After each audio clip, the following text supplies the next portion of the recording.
On this exciting episode, he didn't start the fire. No, he didn't light it, but he tried to fight it. It's Perry Mason, Season 4, Episode 23, The Case of the Torrid Tapestry.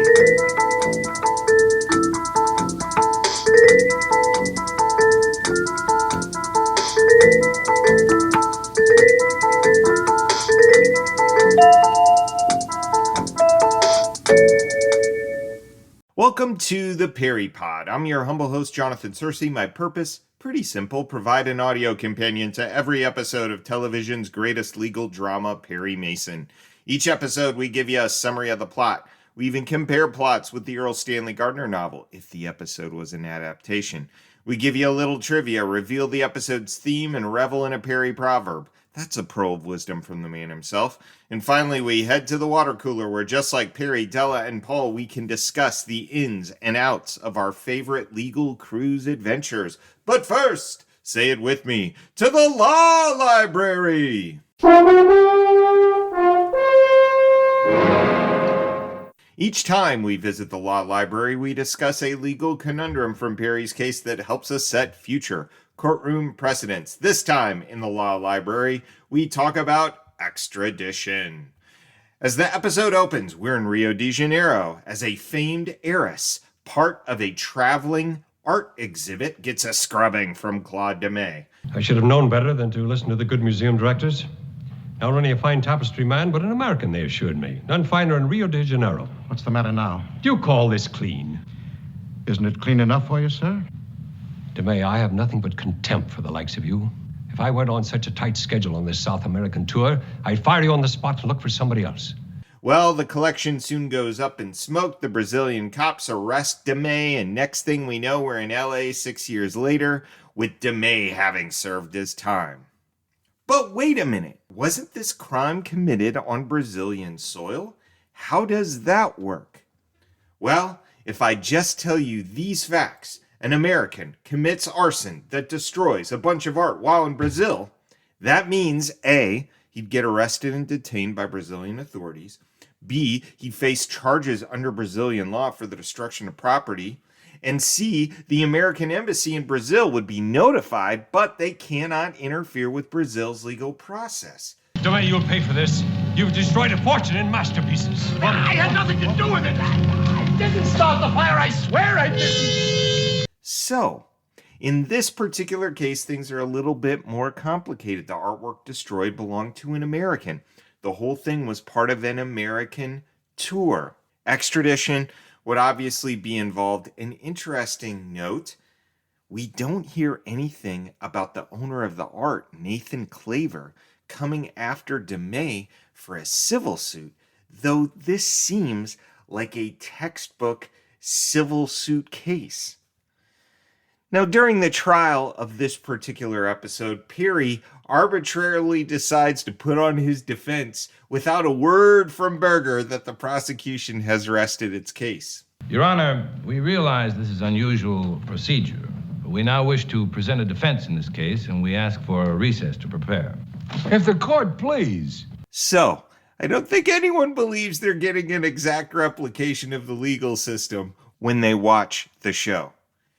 This Brazilian extradition hang-up could just be one of those things created for the television series. I was just wondering what the exact machinations would be were something like this to happen in the real world.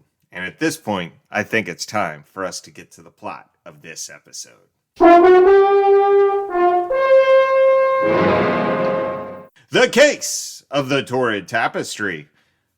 Claude de May, played by Robert Harris, he of the Purple Woman forgery fame, is back at it with art, and we find him cleaning a famous heiress for art dealer and all-around schnooknick Leonard Voss. You know him better as Carver Clement from The Case of the Crimson Kiss. Voss is lambasting de May's work, which seems fair if he's watched previous seasons of Perry Mason, but Carver Clement was no prince either. It becomes clear that Voss is setting de May up, and then poof, things start going up in flames.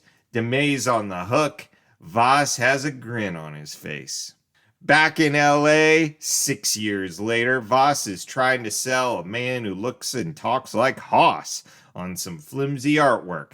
Hoss, aka Jim Hazlitt, ain't buying. It's so far beyond the Bauer-Kandinsky tradition. It's a philosophy in itself. Well, frankly, it looks pretty childish to me. One complication Hazlitt has is that a Pennamaker heiress is up for auction that very evening. Why buy through Leonard Voss? Further details reveal it's the exact heiress we saw Claude DeMay working on before the Brazilian fire. Uh-oh. A Panamaker. That's a strange coincidence. What is? Well, I just saw a Panamaker tapestry hanging in a pawn shop.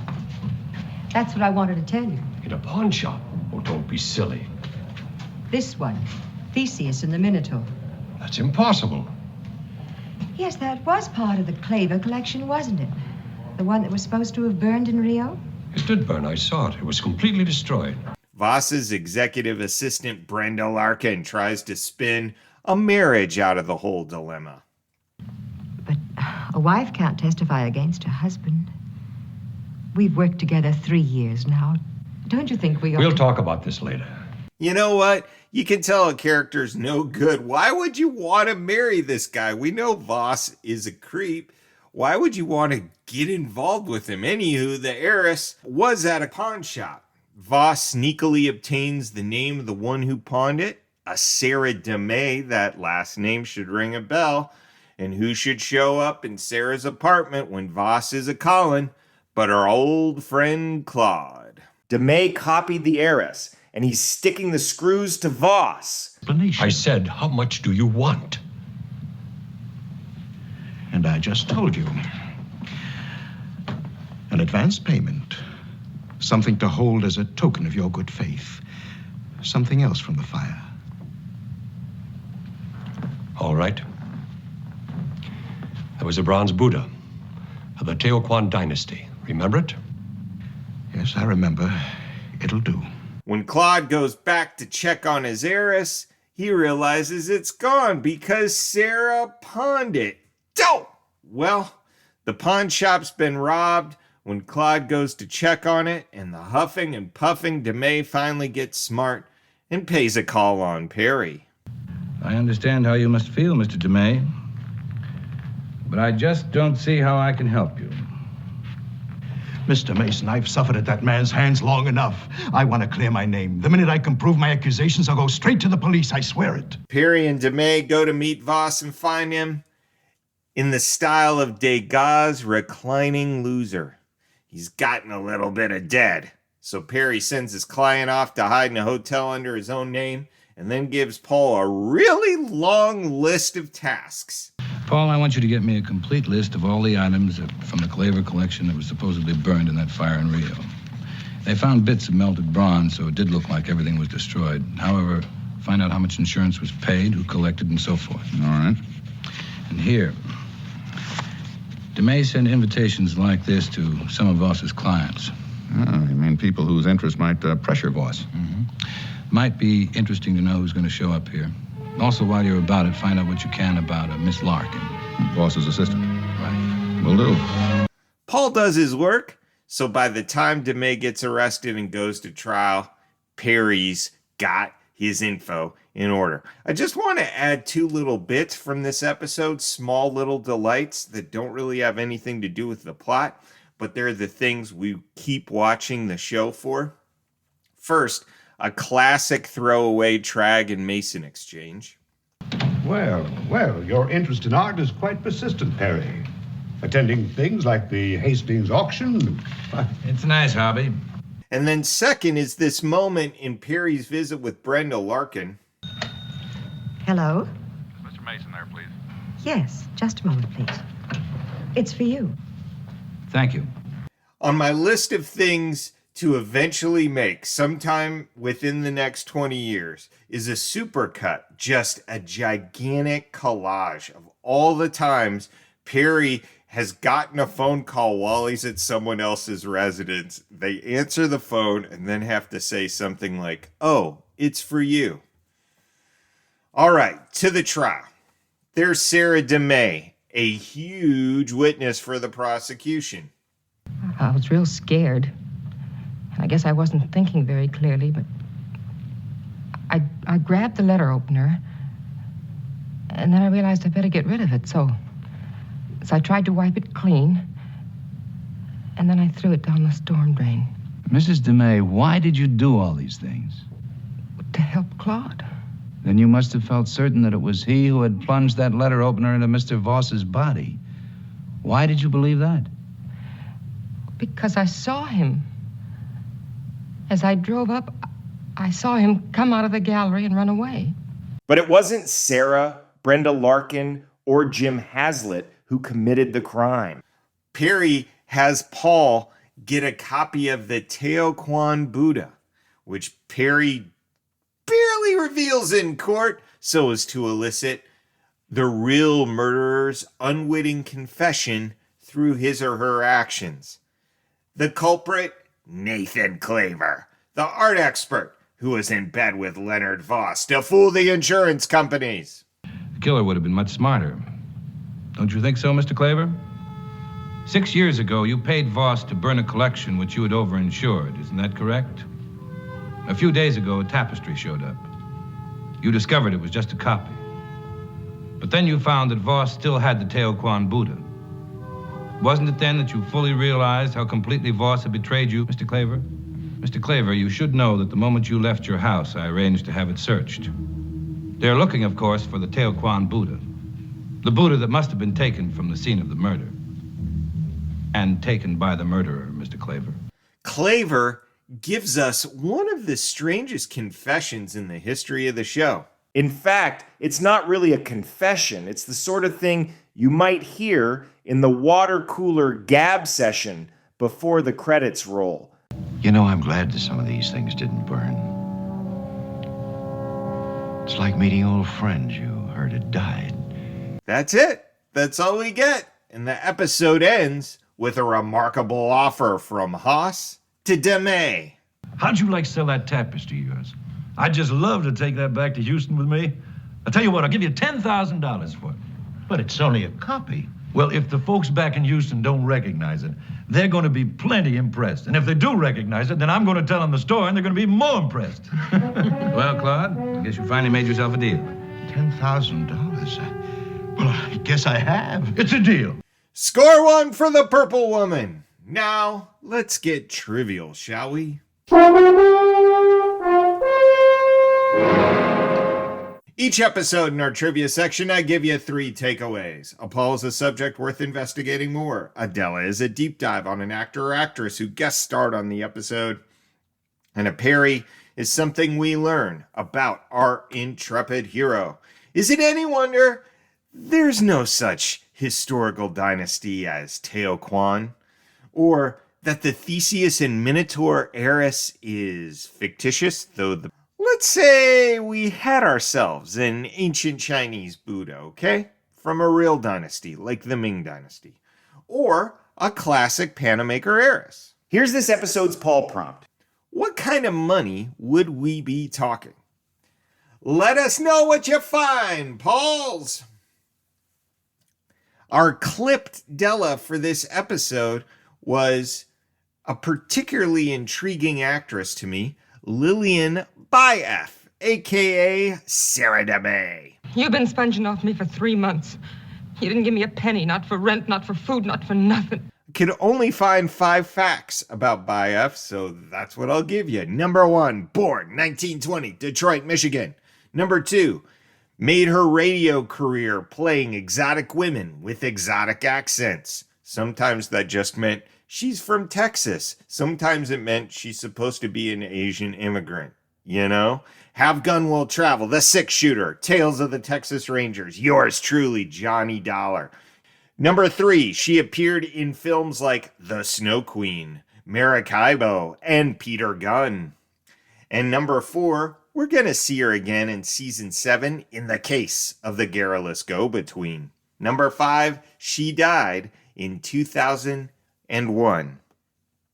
I know I've only got 5 facts.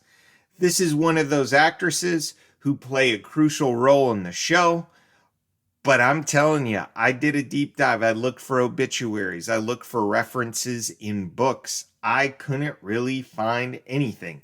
If you've got more to dish on Lillian Bayef, let me know. We have two Perrys for this episode, numero uno. It's always nice when Perry can get outside the law office, broaden his horizons. Nathan Claver's impressed. Mr. Claver? Yes? My name is Perry Mason. Oh, yes, of course, the attorney. Well, I didn't know our local art auctions were one of your interests, Mr. Mason. I suspect we're here for the same reason. Tapestry? Then, here's another one. Okay, so Sarah DeMay reveals in court that Claude was at the scene of the crime, and Claude notably had not let Perry know. Here's how Perry handles it. She wasn't lying. You were at the gallery? I knew it would look bad, so I was afraid to tell you. I didn't kill him, Mr. Mason. He was already dead. The rest of it's true. Everything else is true. All right, Claude. All right. This is a kinder, gentler Perry. If you have a theory as to why Perry lambasts particular defendants for not sharing all and yet plays the good cop routine with others, let me know. The theme for this episode, copying. I love this distinction that Perry draws between a copy and a fraud. From top to bottom, it's a patent, dirty fraud. Don't you mean it's a copy? What's the difference? Copies are merely reproductions. There's DeMay's Tapestry that he made in prison. There's the Teotihuacan Buddha that Perry commissions. Fraud, that's making a copy for personal gain. It's the kind of thing Leonard Voss peddles in. Question, what exactly would Jim Hazlitt's heiress purchase be? Is he trying to pull a fraud on his Texas friends? Well, that $10,000, no fraud, and from this answer, I think we know it's just a copy to him. Now, let's hear a Perry proverb. We know Perry suspects Claver from the get-go when he meets him for a tete-a-tete about the stolen from a pawn shop heiress, and Claver plays hard to get, so that Perry has to lay down the proverbial law. Mr. Claver, what has happened so far is excusable. But if you destroy that tapestry now, you destroy evidence in a murder case. I urge you to reconsider. But if you do want that kind of publicity, I'll see that you get it. And Perry does give Claver publicity when he outs him as the murderer in front of Hamilton Burger. Now, let's grab a swig from the water cooler. You know, there is one thing I don't understand. Go on, Paul. Each episode in the water cooler, I give you deleted scenes, outtakes from the script that didn't make the episode's final cut. Deleted scene number 1. Jim Hazlitt bumps into James Garner's character from Wheeler Dealers, the 1960s movie, and the pair have a square off over what constitutes real art. Garner digs abstract expressionism. Hazlitt is more of an impressionism guy. Numero dos. Perry takes up a series of hobbies after which an inquisitive trag can inquire. There's baseball cards, backgammon, stamp collecting, Mesoamerican pottery, and last but not least, cheese. The case of the Torrid Tallagio. You know, that's an Italian cheese that melts really well. And number 3, hearing about Claude DeMay's $10,000 coup, the sculptor who replicated the first inch or so of the Teotihuacan Buddha speedily completes the rest of the knockoff and sells it for a cool grand to Hazlitt, who's slowly but steadily building a collection of copies of great works of art. We had 2 Paul prompts in our last episode. First, we asked, who exactly is Brunhilde? Having trouble with your little Brunhilde, dear? My dad wrote in that she was, quote, a Wagnerian queen over the sea who was both beautiful and strong, to which I'd add, per Wikipedia, she's a German mythological character who's instrumental in bringing about the death of the hero Siegfried after he deceives her into marrying the king Gunther. That is, she's a romantic interest involved in murder. So I don't know if that was what was intended, but it certainly fits. And then as for the larger Paul prompt question we asked, that one involved zoos boasting about having an adult family of gorillas. Is the same species as Toto? Lowland gorillas from the Congo. We're the only zoo in the world that has an adult family living together. Dad was once again on the case. He offered this report. Quote, first, some important definitions. A group of gorillas living together is called a troop. There can be 5 to 30 gorillas in one troop led by a male known as a silverback. Zoos that appear to have an adult family living together. Note, this is not an exhaustive listing. The Memphis Zoo, the Cincinnati Zoo, the San Francisco Zoo. Close quote. Great work, Paul. Now, let's hear a few listener letters. Trivia maven Nancy wrote this dispatch concerning the case of the Cowardly Lion. Quote, I went to the Konakai restaurant in San Diego at approximately the same table where Perry and Della ate in the case of the Cowardly Lion. I showed the hostess the photo of them from 61 years ago. She was so excited. She helped us find the right spot. She said they were thinking about redecorating with the 60s theme and asked me to send her the photos so she could show it to her manager. She was excited as I was. Also, just a bit of trivia, the first judge in the episode was Bill Quinn, who in addition to being in 2 other Perry episodes, was Bob Newhart's real-life father-in-law. Close quote. Great stuff, Nancy. Then, devoted listener Dave Wade wrote in with some comments on the case of the Torrid Tapestry. Quote, the plot centers on look-alike tapestries. More like look-alike Dellas. You never see Miss Larkin and Della in the same room, do you? Well, actually you do, but both actresses have a striking resemblance to one another, and both my wife and son remarked on it. Right you are, Dave, and what's hilarious is that Jim Haslett portrayer Ray Kellogg could be a body double for Raymond Burr. So my wife and I started calling them Ella Street and Harry Mason. Bizarro stars! As always, Dave was on the lookout for Don Anderson, who made his 3rd consecutive appearance in this season as a court spectator in the case of the Torrid Tapestry. Let's make sure to look for him in our next episode, The Case of the Violent Vest. Join us, won't you? Thanks for the notes, Nancy and Dave. I'd love to hear from you. So if you've got a comment on the episode or the pod in general, drop me a line at theperrypod@gmail.com. Until then, this is Jonathan Searcy saying, keep on walking that Park Avenue beat!